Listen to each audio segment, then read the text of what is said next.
As we get closer to the presidential election, you may see news outlets, colleges, and organizations showing polls predicting which way voters will swing this November.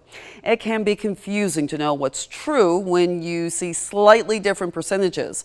Megan Western explains what you should know when looking at election polls.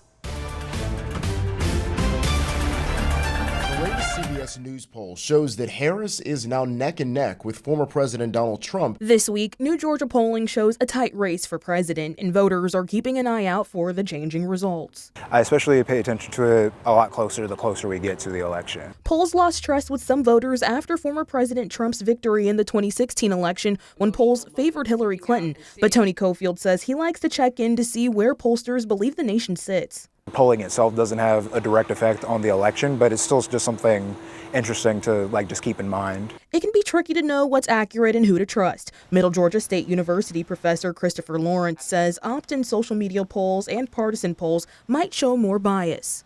Usually the gold standard kind of polls are the ones that are associated with major media outlets, even ones that you might not necessarily think are unbiased. Lawrence says these numbers come from samples of about 500 to 1,000 people. Think of it like giving blood. Right, they don't take all your blood, right? They just take a little bit of it, and they can kind of figure out what's going on in your blood based on just a few, milliliters. Now, different sample sizes will produce slightly different numbers and impact the margin of error you see. If the same candidate's ahead in multiple polls and multiple, that sort of thing, that probably suggests they're probably leading, but still, there's always the chance that they're not. He says if you want a good gauge on who's leading, monitor the battleground states like the Peach State. In the end, they will determine which candidate hits the 270 electors needed to win.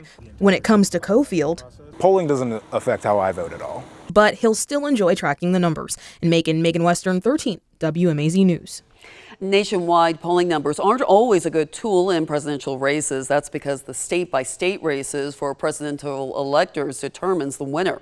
And that's why campaigns are focusing on battleground states like Georgia.